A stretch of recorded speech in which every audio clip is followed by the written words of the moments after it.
Hi, we are continuing dividing polynomials using long division in this video.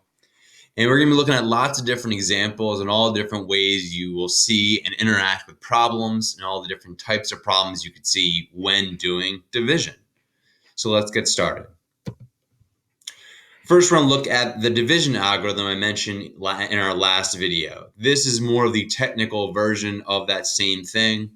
And you will see in this part right here, well, we have a kind of generalized division algorithm where the p of x is going to be the dividend, d of x is going to be the divisor, q of x is the quotient, r of x is the remainder. Before, we did not have a p of x part of this, but we have it now because we can't have two separate things that are starting with the letter D because that would be too confusing. And this bullet point right down here is very important, something we'll talk about in general. Just like how 20 divided by 4 equals 5, that means that 4 times 4 and 5 are factors of 20.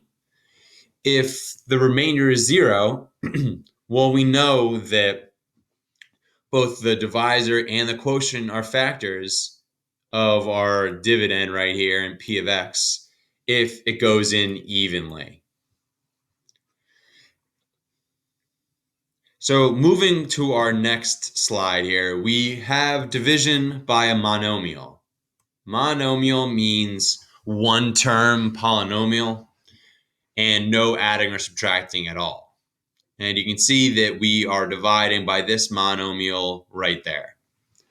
And if you have only one thing on the bottom, you can just divide by each term on the top by that one term on the bottom, as you can see here. And we kind of have some labels and we're just splitting it up. Now we're able to reduce that fraction by using some exponent rules. And to kind of point out what I mean by that, well, we have 18 over 6 is obviously 3, but x to the fourth divided by x is going to be equal to x cubed. This 1 down here would kind of have a 1 as an exponent, so 4 minus 1 would equal 3. And you do that for all of the other fractions in this problem. And you get to an answer. So that is our answer for the problem right here. 3x cubed minus 4x squared plus x minus 2 would be the end result there. And you have that as the answer to the division problem.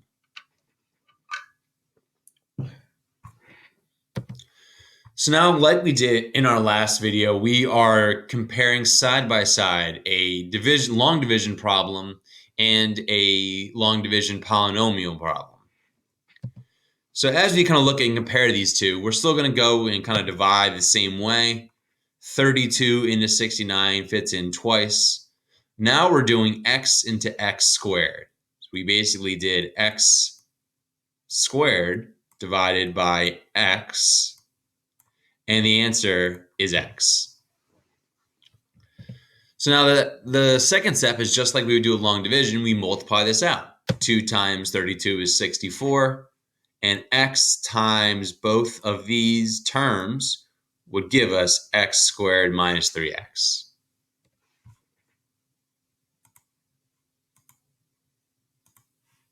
Now, if we continue through these steps, they're going to kind of keep going with each other, where we're going to subtract and make sure you're careful with subtracting negatives and use a calculator if you're not confident with that sort of thing.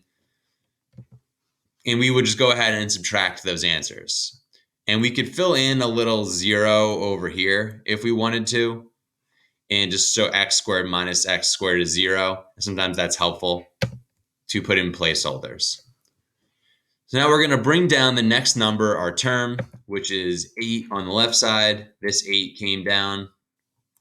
And then our negative 5 came down. And we're doing the exact same thing over again. This process repeats until the whole thing is done and you have your answer. So now we're going to divide in the same thing on both sides. 32 into 58 only fits in once. and then x into 11x fits in 11 times. And then you're doing 11 times both of these, and you get the answer for that first part there. 11x minus 5 is going to be subtracted by 11x minus 33. So we have subtracting some negatives on the right side here, which we got to be careful with. But if we subtract, we get 28 as our remainder. 11x minus 11x is 0. And we get an answer. And I mentioned in our last video, you will see a lot of the time that this kind of format up here is how you will see the format of your answers in the future. And we just to make sure we're keeping that in mind as we're doing these problems. And you can see that in the bottom here,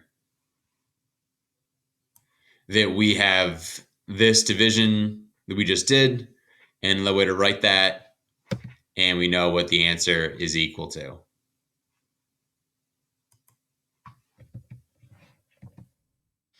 Now, this next problem has some different things going on. You'll notice that in y squared plus 8, we don't have an x term. So that means we need to have a placeholder right here where I'm underlining. If you don't have this placeholder, that is, you will do the problem wrong and you'll get the wrong answers. And it is the most missed part of this whole process, is making that one mistake where you don't have the placeholder right here that we need to have. So now let's kind of get into the steps here. So y into y squared is our first step. And we divide those out and we get y. Multiply it below and we get y squared plus 2y, y times y, and y times 2. And we subtract and get to our answer and bring down the next term. Just like with long division, we brought down this 8 right here.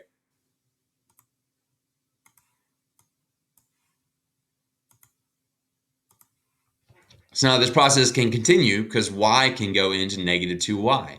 It goes in negative 2 times. So we have y minus 2 at the top. And we multiply that negative 2 by both of these parts, same as before. And we can put our answers down at the bottom, negative 2y minus 4. And we get a result from subtracting that is going to be 12.